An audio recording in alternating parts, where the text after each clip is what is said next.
Again, I welcome you all, my dear students. In the last lecture, we were talking about the nature and characteristics of Indian economy. We had discussed some points and discussed the meaning, concept of Indian economy. But beside this, the features of Indian economy, those we explained in the previous lecture. Low capital formation, that is also one of the feature of the developing countries like India, because the reason of low capital formation, because there is a low level of the savings, there is a less financial inclusion, the people they do not prefer to open their accounts in the banks, and because of the private investment is not much attracted to make the investment in the economy. So because of the low capital formation, the investment is not, because capital formation means you are making the capital with the capital. So when the more and more investment will be taking place, so that the circles of the making the more investment, so that will be taken place. This is also one of the feature of the developing countries like India. Next, which we are talking about, lack of social development, because if you see, after the so many years of independence, sex ratio is very low in our country. Most of the states, if you see at the India level, that is a 944, and the sex ratio means per thousand of 944 per thousand of males. Number of females per thousand of males, that is called your sex ratio. High infant mortality rate, if you see 0 to 6 years number of the high mortality rate. Gender inequality, that is also there. Caste, class and other difference, that is also there. So the social development that could not, however, lots of the development activities have been taken place in our country during the 5-year plan, such as the program that has also been started by Government of India, by the eradication of the poverty, by increasing the speed of the social development, but still we are very much lagging behind in this also. Next, we are talking about regional disparities. If you see one region, we have the Bimaru states. If you see one region is very progressive, very developed.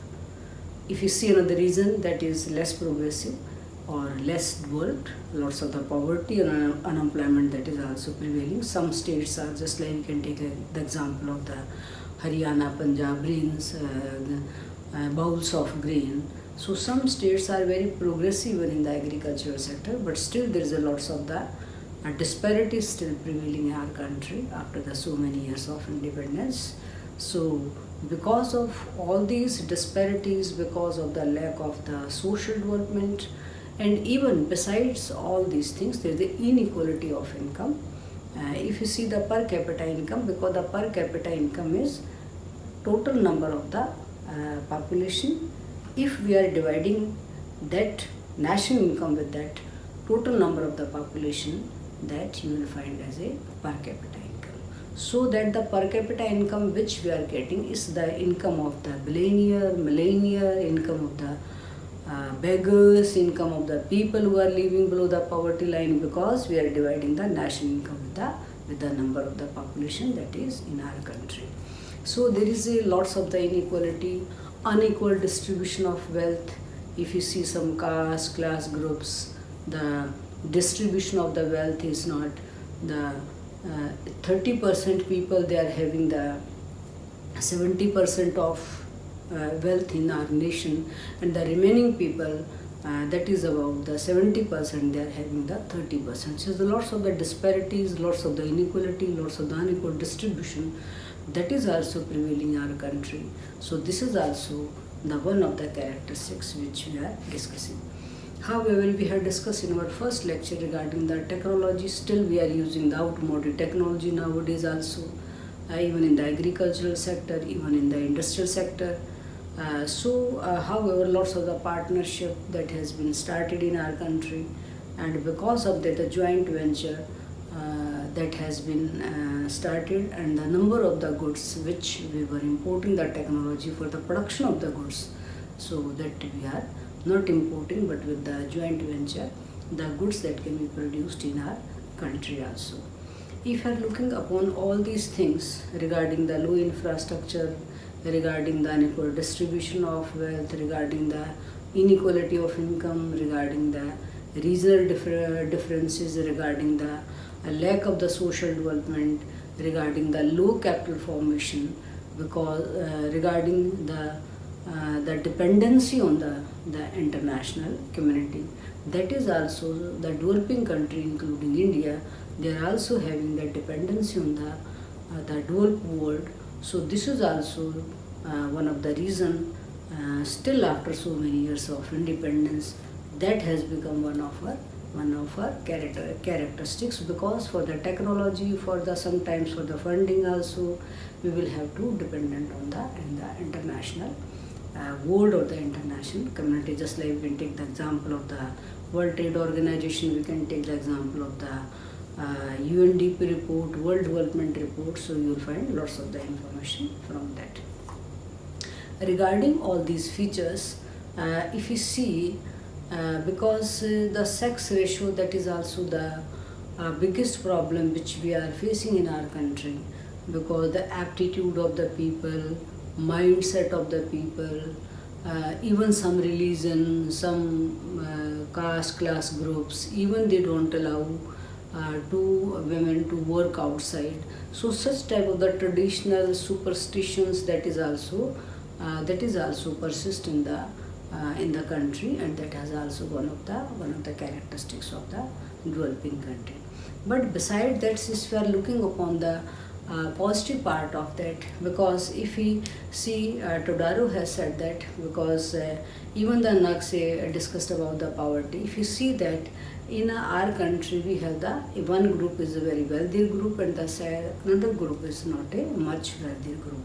So if lots of the disparities, lots of the inequality, if that will be emerged in the economy, so the economy that does not become as a balanced economy. So sometimes such type of the trade cycles, fluctuations, some disputes problem, so that is also emerging in the economy. However, if you see the model, Hicks model, if you see the Pabrish model, if you see the Todaro model, somewhere, because we are talking about the Indian economy as a dual economy, because one part is a more progressive, we are using the different kinds of the technology, we are using the new methods of productions. Other part is still very much lagging behind. So however, the government has started many programs regarding the reduction of the social the inequality which is emerging in the economy, enhance the speed of the development in the economy, regarding to increase the human capital. Because if you see that regarding in the before 1980s, we were talking about the traditional approach. After the 1980s, we have started the welfare oriented approach. It seems that those people who are downtrodden, who does not have the facility to use all these resources. Otherwise, when we do talk about the development, when we do talk about the citizen of the nation, so the fruit of the development that must be that must be tested to that must be tasted to each and every person. Doesn't mean that any person who does not have resources, so they are left behind, or they are left out by tasting the fruit of the development. So that from the last line, the one person is standing, so that the speed of the fruit of the development, or the benefit of the development, that must reach to that. However, the government has started different kinds of the program, poverty alleviation programs, employment generation programs, even the economic reforms that was taken place in our country, that was a different kind of reforms we can do talk about. Privatization was enhanced, disinvestment, that is also taken place in that, and new industrial policy that were also changed, new rules and regulations for the so that MRTP Act was also abolished, FERA that was abolished on the FEMA, Foreign Exchange Management Act, Foreign Exchange Regulation Act that was abolished. So all these provisions that were done at that period of the time, so that the speed of the development or the speed of the economic growth in the economy, so that can be increased. But still the biggest the problem which we are facing in our country, because lots of the inequalities still emerging in our country. But just we can see that Mahatma Gandhi National Rural Employment Guarantee, that was initially it was a program, then it was came into the form of the act. So the 100 days employment that will be provided the people, so that they can get an opportunity to get jobs and their income level that can be improved also. The green revolution, that is also one of the biggest boom for the agricultural sector, for the economy, because we are the self-reliance in food grains. Because if you see the journey of Indian economy, because we are here explaining the features of Indian economy.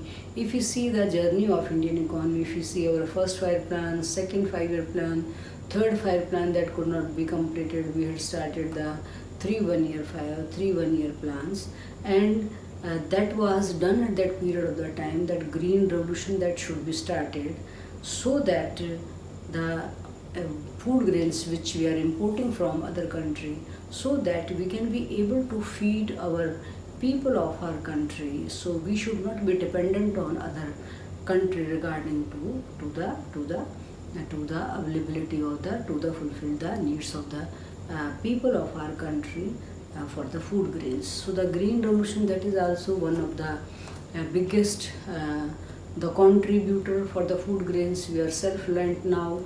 Haryana, Punjab, there is a bowls of grain, eastern UP, because that was not implemented and it was a package program, yielding variety of the seeds, fertilizers, irrigation facilities, agriculture that was reorganized, more and more facilities, credit facility that was also provided to the farmers, so that the speed of the economic growth can be increased. So we are not going to discuss about what the green revolution gave us, just only we are focusing now regarding the characteristics of the developing country. The green revolution that has emerged as a one of the program through which we have become the self-reliance. We are in the food grains. Because there is a lots of problem that is also environmental, other things, salinity of water, underground water. We are not going to discuss and detail about all these things in that. But regarding the features of Indian economy, if you see the nature of Indian economy, the Indian economy nature still, because you will not find the much difference between the features of Indian economy and the nature of Indian economy, and the such type of the questions that can be asked after the completion of that, the dependency on the international community or the developed country, how the developing country they are affected with that different dependence. So such type of the question that can be asked, how the speed of the infrastructure that can be increased, such type of the questions that can be asked, how the capital formation that can taken place much, how the level of the saving can be improved, how the level of the private investment that can be improved, and how the infrastructure that can be generated, so that the private people they can be attracted to make more investment in the economy. So these are the such type of the questions that can be asked. We can talk about sex ratio also, because the sex ratio is also creates the imbalances in the nation, because otherwise in economics which we are talking about the demand and supply. When the supply will be low, then there is we have the different kind of the thinking. But regarding all these things, if we do talk about the sex ratio, the situation is not like that, because there should be the balances in the people of our country. So the sex ratio, that is also the big challenge to us. However, the government has started many programs, Beti Bachao, Beti Padhao, others, so they can be also free and compulsory education to up to the 14 years of age. New trends that will be ICDS, such type of the intensive child care development scheme that has also been started, so that the children, they can be attracted to go to the schools and they can be benefited with the education. And if they will be benefited, certainly their knowledge, their thinking, that will also be improved, and they can be further to expand their knowledge or their level of income, and they can get the good opportunities of the employment. So such type of programs that has been started by the government time to time, Swar Gram Savrozgar Jayanti, this such type of the program that are also gender budgeting, that is also one of the biggest the concept that was by the Ministry of the Human Resource Development, that has brought in 2005, so that the gender specific scheme that will be started, so that the difference between the society, because we are a because the mindset and the approach of the people, you cannot change in a small period of the time. So it gives the people education in such a way, so that their level of the thinking, their mindset, that can be improved.